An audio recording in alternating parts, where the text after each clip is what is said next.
Assalamualaikum warahmatullahi wabarakatuh. A'udzu billahi minasy syaithanir rajim. Bismillahirrahmanirrahim. Alhamdulillahilladzi ahyana ba'dama amatana wa ilaihin nusyur.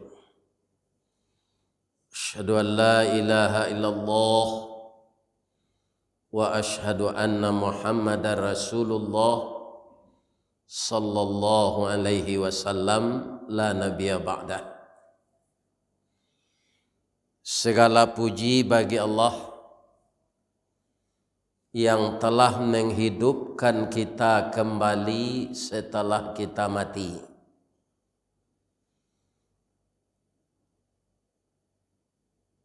Dan suatu saat wa ilaihin nusyur, kita akan kembali lagi kepadanya.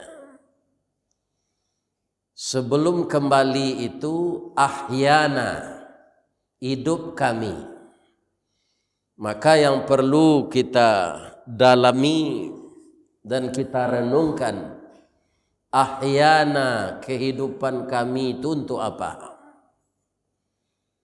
Mungkin kalau orang jarang mempelajari agama, kehidupan itu katanya adalah untuk mencari reputasi agar harum di tengah masyarakat.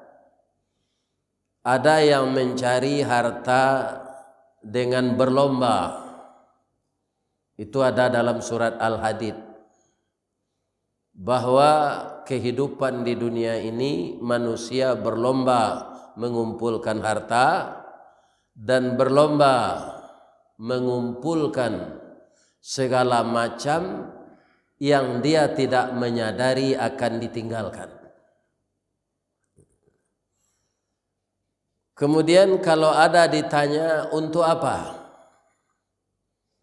Ya, di dalam dunia ini orang bangga dengan mempunyai semua yang menyilaukan mata. Jadi bermacam-macam tujuan hidup itu. Tapi bagi kita orang mukmin, kembali kita kepada Al-Quran.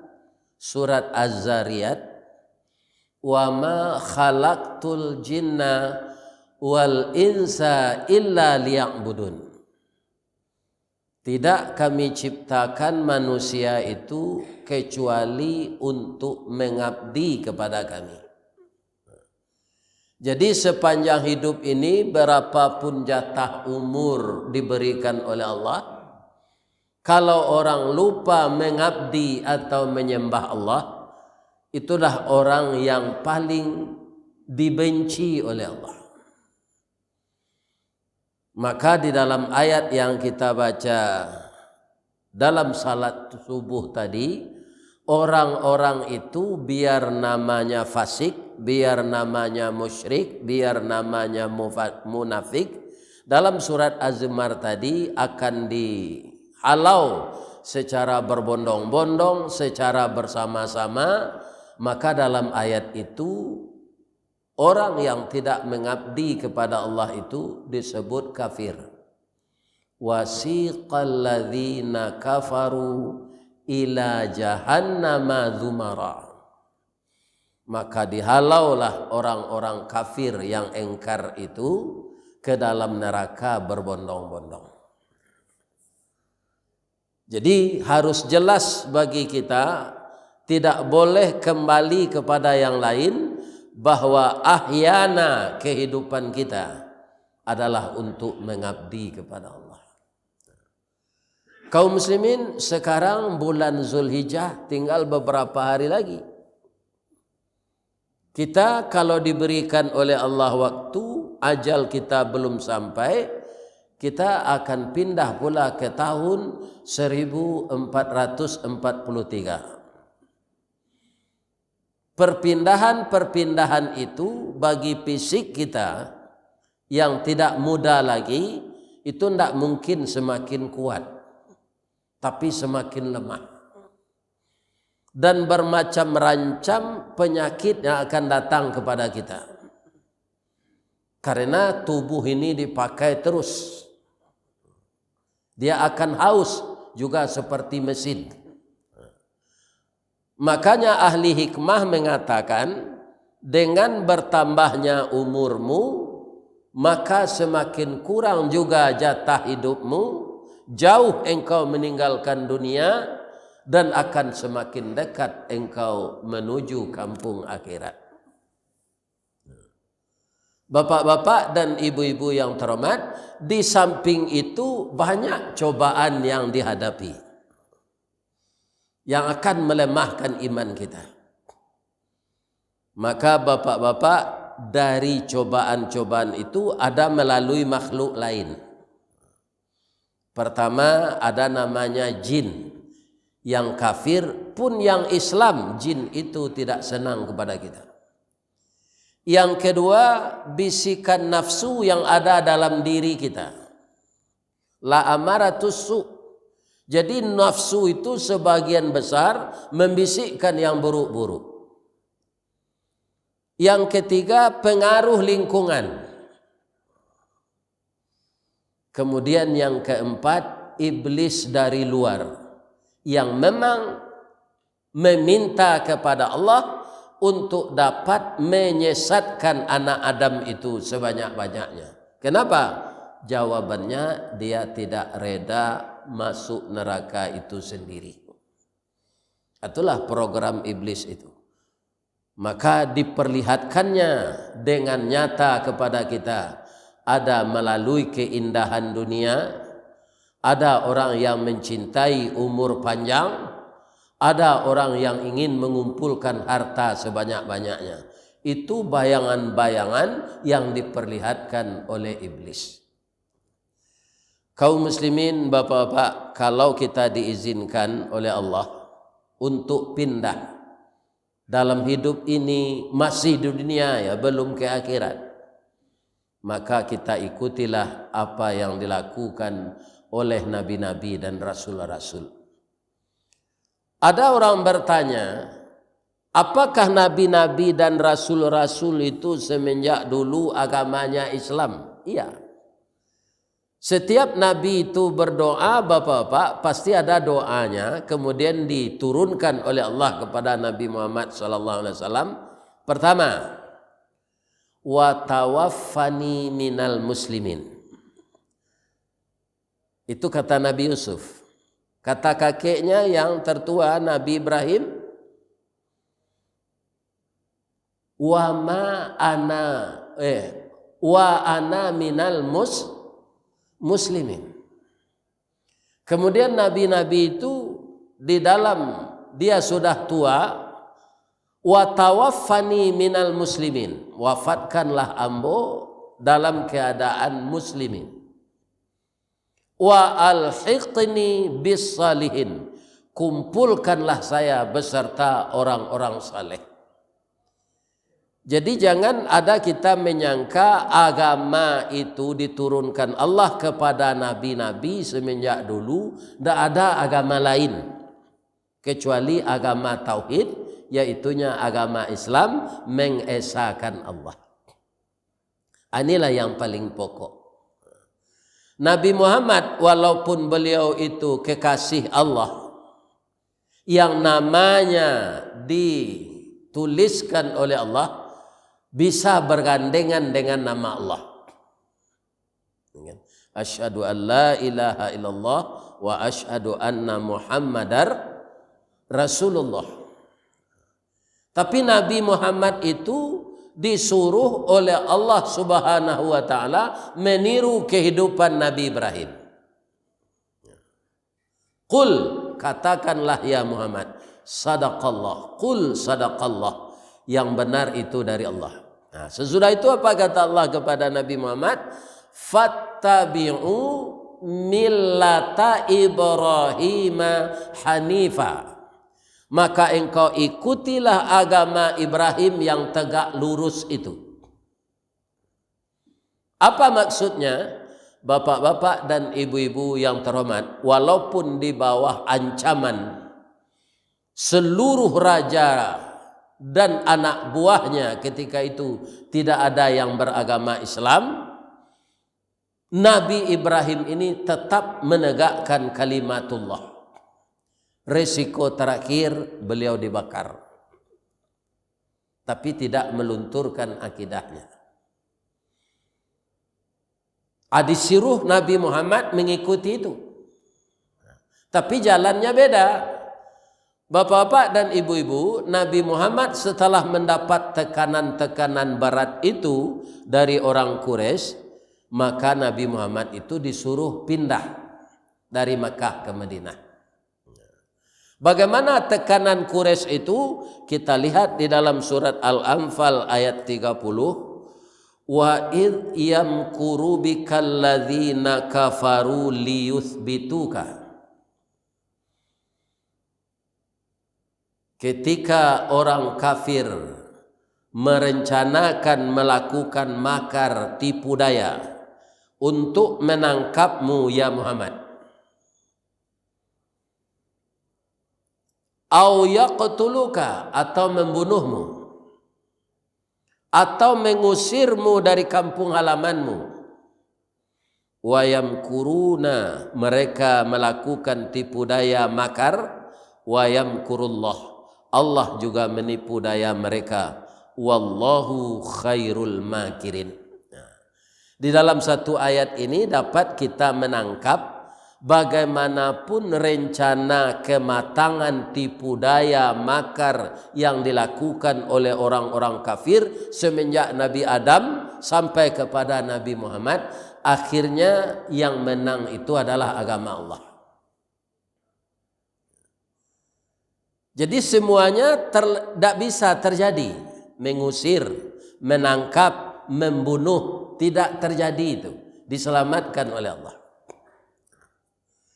Dan 3 rencana itu bapak-bapak dari pendapat-pendapat orang kafir setelah mereka bermufakat. Ko Muhammad ko lah samo je binalu. Nalimo manih tu awak, nalimo siam tu awak, nalimo pasaman awak, nalimo 50 kota awak. Kan itu 5 manih terkenal. Sadonya disabui orang kini jeruk madu. Ya kan? Karena 5 manih itu memang manih. Awak 5 Muhammad benalu. Kalau kalah 5 dek menalu, kita ndak rela. Jadi kita apakan Muhammad ini? Kata pemuka-pemuka Quraisy itu, yang satu kelompok mengusulkan, au yaqtuluka, kita bunuh saja Muhammad itu. Bapak-bapak yang terhormat, apa kata yang lain? Kita segan dengan Abu Talib. Jadi tampe takui pak, beda aja tampe sagan. Kalau tampe takui pak, talampau takui orang, atunya jadi baga. Tapi kalau segan itu selamanya. Segan kita dengan Abu Talib. Kemudian ada yang mengusulkan, kalau kita tangkap bagaimana? Dimasukkan Muhammad ini ke penjara. Hal yang seperti ini berlanjut sampai sekarang, Pak. Itu di Labuan Batu lah di Dabiah lo ketua MUI. Jadi Abu Jahiyah itu tidak mau habis dah Pak. Dari mana saja kampungnya, dari mana saja negarinya, dari mana saja negaranya. Dan raja-raja seperti Namrud dan Fir'aun akan bermunculan sampai hari kiamat. Orang-orang baik yang meniru Nabi juga akan bermunculan. Nanti aki-akinya ba'a. Rantak penyudai tanun, kilik penyudai hujan, ya kan? Akhirnya apa? Yang menang itu agama Allah juga, Pak. Tapi Allah mengizinkan orang-orang itu mengacaukan keadaan untuk sementara. Dengan bermacam-macam cara. Diizinkan oleh Allah. Untuk apa itu? Untuk menguji kita pula. Apakah kita terpengaruh, kaum muslimin yang terhormat? Dikatakan orang Islam yang benar itu Islam Indonesia. Islam Arab itu tidak benar. Semakin panjang jangguiknya, semakin bodohnya. Semakin singkik Sarawaknya, makin singkik loakanya. Akan itu kini cemehan orang nama memakai pakaian-pakaian yang ditiru Nabi. Kalau ada kita terpengaruh itu bapak-bapak yang terhormat, berarti kita telah terpengaruh dengan hal-hal orang yang mengikuti merusak agama.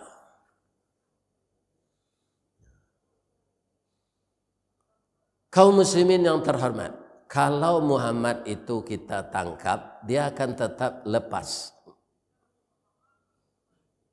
Kalau kita usir bagaimana? Bapak-bapak dan ibu-ibu, maka diadakanlah formatur ya. Namanya itu, orang mencatat kok. Ya. No tulis ya. Jadi apa saja rencana-rencana itu ditulis. Maka dibuat denah-denahnya, mana yang terbaik dipakai. Kaum muslimin setelah itu disepakati, maka diputuskanlah untuk bapak-bapak membunuh Nabi. Alasannya apa? Kalau ditangkap, dia dilepaskan oleh Tuhannya. Kalau diusir, bertambah banyak temannya. Praduga orang kafir itu benar, Pak. Kenapa Nabi kalau diusir ke negeri lain, dia akan bertambah banyak temannya? Karena budinya, Pak. Akhlaknya baik. Jadi orang berakhlak baik, bapak-bapak dan ibu-ibu, para jemaah yang terhormat, orang akan banyak menjadi temannya. Jadi kalau kita menegakkan yang baik itu, ada orang menentang, biasa saja. Tapi akan bermunculan sesudah itu orang yang simpati dengan kita. Jadi jangan takut-takut kita, walaupun ada orang marah, kita melakukan yang benar dan yang baik. Kalau Muhammad itu ditangkap, dia akan lepas juga kembali. Jadi kita bunuh saja dia.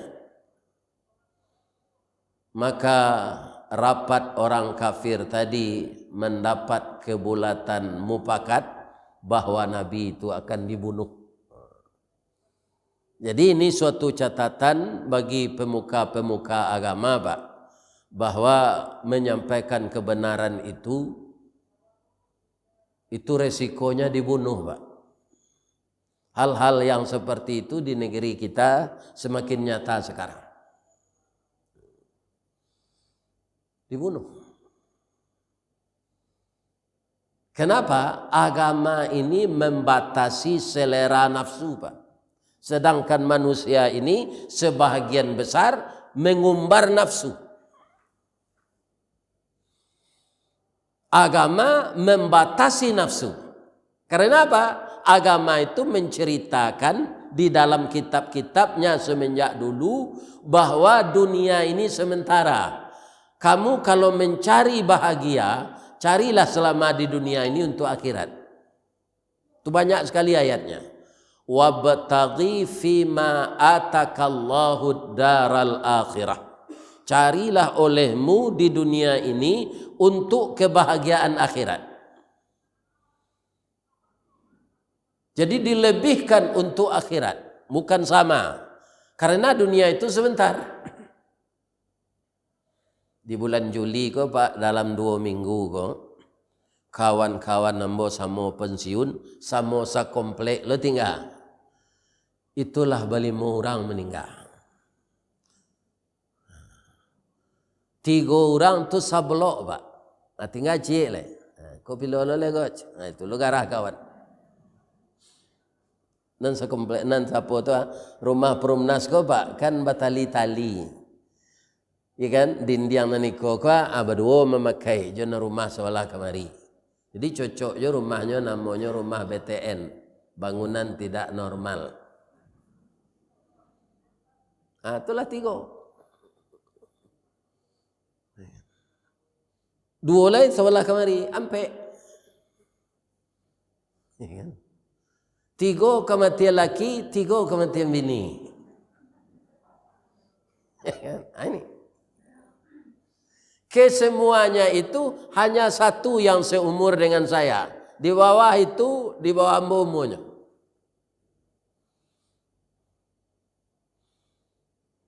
Ya kan? Rumah beliau itu bapak-bapak adonan sudah ditukar toknya. Adonan sudah dipelok melihat dalam hampir 40 tahun kabel-kabel listrik. Rupa kabel langok tidak bisa dipelok Pak. Ya kan?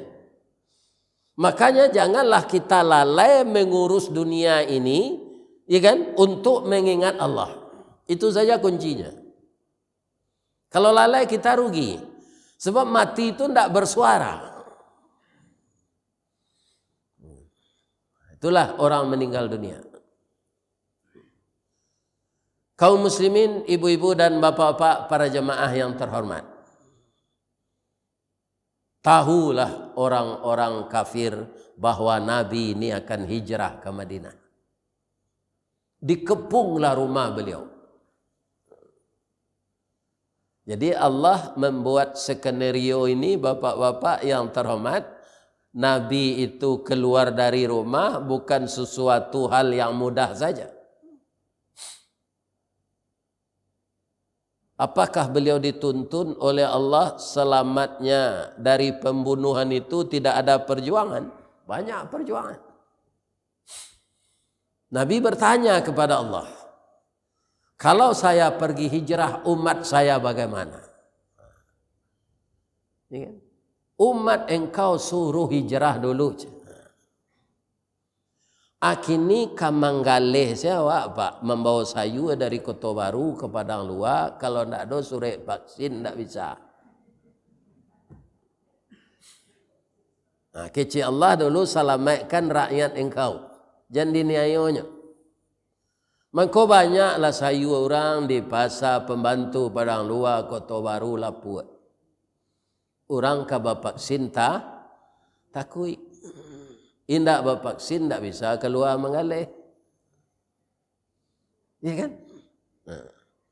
Kecil orang mengalih gini, merasa mana kami PPKM.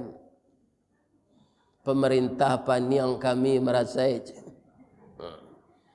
rupa jamaah musaji al-ma'ilin dah itu dinyartinya. PPKM, pa banyak pai ke masaji. Ambo kadang mana tembo semakin hari kuliah subuh kau semakin rami. Dek raminya ke pintu lalu sana. Alhamdulillah.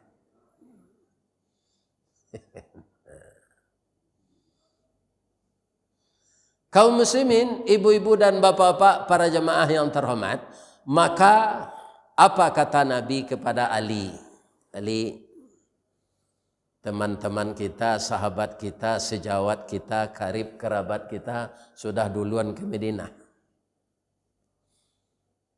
Jibril datang kepada saya. Apa kata Jibril? Kata Nabi,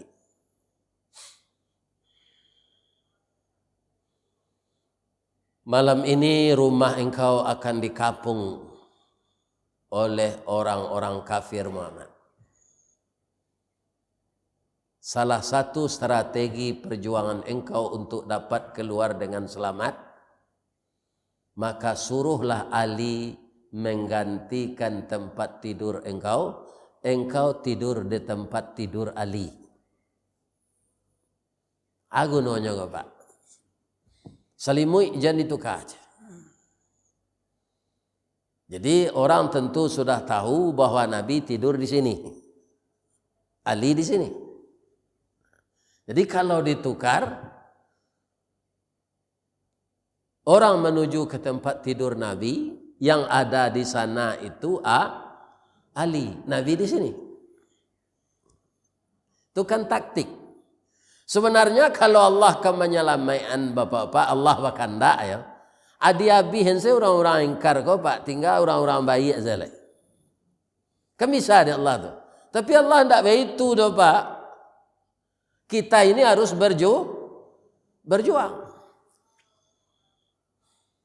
Maka saudara-saudara kita nan tak bisa pai manggaleh gini itu Pak, dia agiannya semangat. Iya kan? Kalau di awak di Sumatera Barat lai juolah ada longgarnya. Tapi kalau kita cari ya Pak, di Jakarta, di Bandung, rasanya kaum muslimin kena nambah rasanya. Awak pensiun jadi pegawai gua, ada aja nang kedikuti-kuti serupa samui main meminum manisan ya. Pak Adis ada pensiun tentaranya.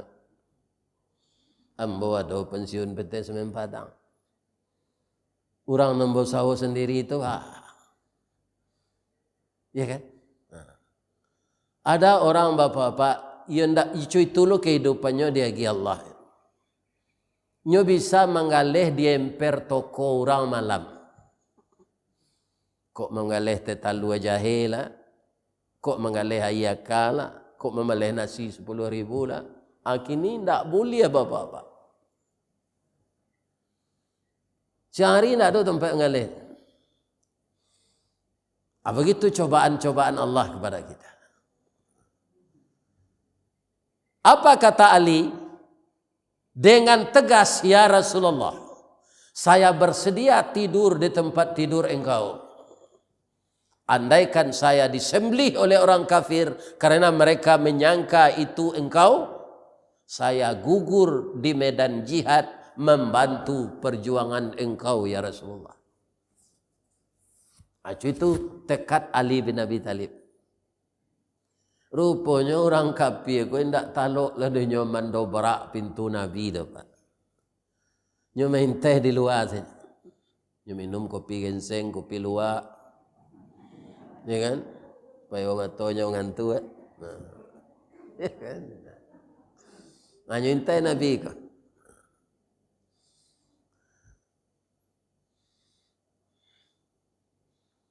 Lewat tengah malam seketik matolah mulai bitu-bitu. Ya kan? Jibril tiba. Innallaha ya'muruka bil hijrati ilal Madinah. Ya Rasulullah, Allah menyuruh engkau malam ini juga berangkat hijrah ke Madinah. Cali ada Nabi bagi cewak keluar go, ya malaikat Jibril. Engkau itu kekasih Allah. Hubungilah Allah dengan membaca ayatnya. Kita baca bersama ya Rasulullah surat Yasin ayat 1 sampai ayat 9. Ayat yang ke-9 itu pamungkasnya. Wa ja'alna min baini aydihim saddan wa min khalfihim saddam fa aghshaynahum fahum la yubsirun. Walaupun orang itu tidak tidur bapak-bapak dan ibu-ibu, tapi kaum muslimin tidak bisa bergerak menangkok Nabi itu. Tapu kau. Itu saja. Nama Cik Padang itu saja muncul tengah ngo. Tidak bisa ngari tangan kan. Begitu Allah membantu hambanya yang beriman, Pak. Ya kan? Maka janganlah kita luntur iman. Pasti dibantu Allah, Pak. Ambo sebelum diantan de anak ko, Pak, sampai wirid ambo kan banyak jona nyawa di dadok tunggu hitam. Anandake lalu kama, kalau kaya tawa belok lalu jauh. Lalu jalan bebas, kaya pacah, beko belok di jalan DPR. Kecik orang Ustaz, jalan lujo ke sinan lain. Lebih-lebih wirid sudah hisa tu, sinan banyak begal. Itu di Jembatan Nanggaloci. Bapak-bapak kaum muslimin kama ambo kelalu ke sinan nandake. Ambo kaum muslimin kapai badakwah. Itu sedoa ambo. Bismillahi la yadurru mahasmi syai'un fil ardi illa biiznillah wallahu sami'un alim.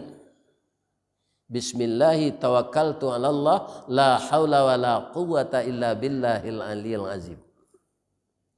Begal tu mungkin ada Pak, tapi ya kecil Allahnya tahannya. Itu orang kapai dakwah. Tak ada rasa kiang di sini. Jadi sanang selang duduk. Nyo ada mungkin Pak pindah mau nyo keluar. Nyo tahan ya Allah.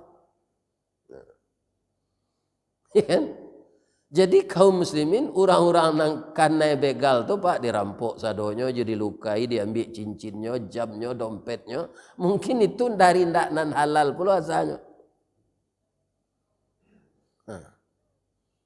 Kalau ambo rela pengurus masjid, ada Pak nama UP sudah bagi honor kambo. Dah ada rela. Ya kan? Jadi nyo rela lo di Allah. Dah ada. Kemudian apa yang dapat itu dibagi pula kepada yang lain. Tidak dilameh seseorang no. Ya kan? Dibagi. Nah, itu di jembatan Nanggaloje ada begal tu. Jadi Allah tidak mempertemukan dengan kita. Kaum muslimin, bapak-bapak dan ibu-ibu para jemaah yang terhormat, langsung Nabi ke rumah Abu Bakar Siddiq. Itulah orang pertama dari laki-laki dewasa yang mulai masuk Islam. Itulah orang yang selalu apa yang disampaikan Nabi ndak pernah ndak percaya. Mengko dia gelanyo galanya namanya, ujung namanya tu Siddiq. Nabi nama dia gala tu. Nama beliau banasya tu Abdullah.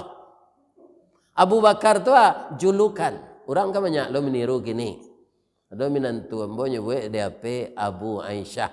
Anaknya Aisyah nama. Jadi Abu Bakar tu bapak si perawan cantik, yaitu Ibu Aisyah, istri Nabi.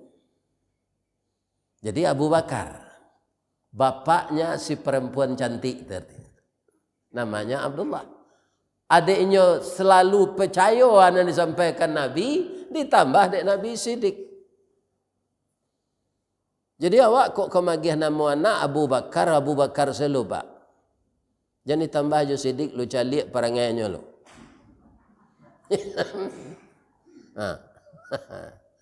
Kalau suku korupsinya jadi pejabat Pak, nama anak awak tu Abu Bakar korupsi nama.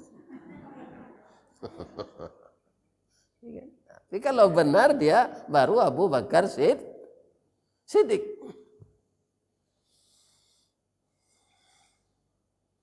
Dibangunkan oleh Rasulullah. Maka Abu Bakar setelah bangun diangkatnya tangannya ke atas, dihirup napas melalui hidung, dihembuskan melalui mulut, ya kan? Alhamdulillahilladzi ahyana ba'dama amatana wa ilaihin nusyur. Alio kuo baitunya kuo deknya lah acuk diajar Nabi alan soalnya pakok muncul. Awak banyak lupa gini tu Pak. Sudah kuo bangango muncul basuaro lo tu bangkit kangang kate. Ya kan? Masuk iblis, masuk setan.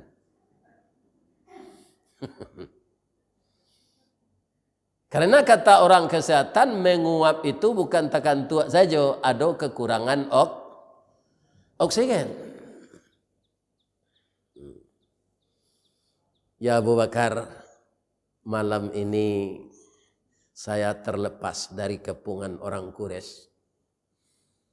Engkaulah disuruh Allah menemani saya untuk melanjutkan perjalanan ke Madinah.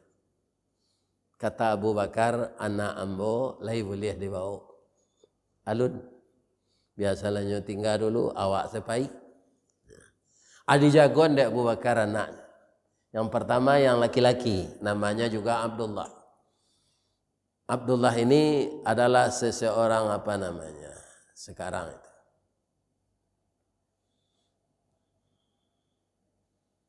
orang yang sangat mengerti dengan ilmu politik ini. Tapi politik Islam namanya as-siyasah. Engkau sebagai anak tertua selidiki bagaimana kegiatan orang kafir Quraisy setelah mereka gagal membunuh Nabi. Jadi ya, itu dia golo anak dan santiang memasak namanya Asma. Asma, mungkin kami menyuruh dulu di dalam gua sur anta makanan kasinan ya. Bakwan pakai udang. Ada.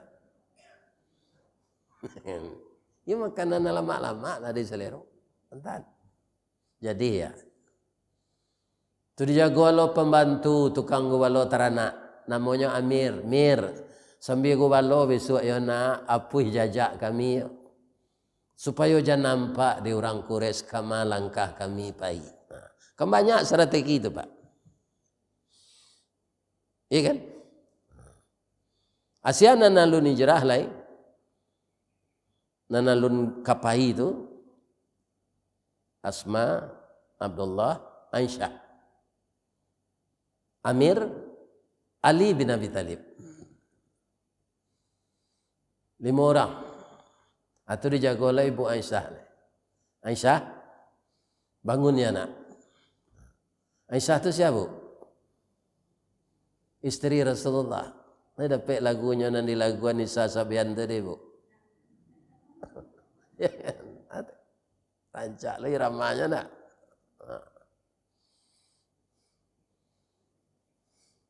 Allah nikah je Nabi ketika tu. Allah, tapi Nabi belum pulang. Karena disebut di orang kini namanya setelah nikah dia belum pulang. Dicukupnya umur Ibu Aisyah ko sawaleh lah. Ketika nikah tu umur 9. Tapi tidak sama je umur 9 anak awak kini tak ada apa. Dia subur, dia sudah jadi wanita dewasa. Cuma umurnya kecil. Acu itu jo anak-anak Palestina tu gini Pak. Sebanyak yang dibunuh Israel, sebanyak tu jo nyolai. Jadi Allah Bapa Maha Kaya.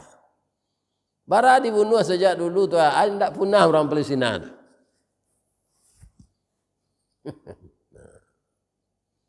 Dan anak itu cerdas-cerdas dan diberi oleh Allah mental yang kuat. Awak nenggaik-gaik ko Pak mungkin alun mendengar le di kampung awak ko sampai kini ba bunyi senjata tiap hari. Senjata modern. Iya kan? Tapi tidak ada gentarnya mereka. Bapak-bapak, ibu-ibu kaum muslimin yang terhormat. Aisyah, jago diri anak engkau istri Rasulullah. Engkau tidak boleh berhias-hias kecuali untuk suamimu. Jangan memakai harum-haruman akan keluar. Laki-laki kau banyak nam penyakit hati. Kalau babaun ninyo padusi itu di pasar harumnya sama jo musang kemenangko ayam. Apa pengaruhnya? Jadi ibu-ibu ke pasar biarlah nak pakai Rexona kan. Tapi kalau sudah mandi untuk suami menunggu dia makan malam itu nak wadi harum badan. Suami itu betah dekat kita. Pelihara diri ya nak, engkau istri Rasulullah. Jadi ya. Ajalah. Bapak-bapak nampaknya cerita kok bisa 2 episode nih Bapak. Iya kan? Nah jalih bapak-bapak, ibu-ibu yang terhormat, kita mengutamakan, mengabdikan diri kepada Allah. Bertambah pindah kita masih hidup, bertambah baik kualitas kita beragama. Itu yang kita harapkan. Mudah-mudahan itu didapatkan oleh jamaah Masjid Al-Amilin.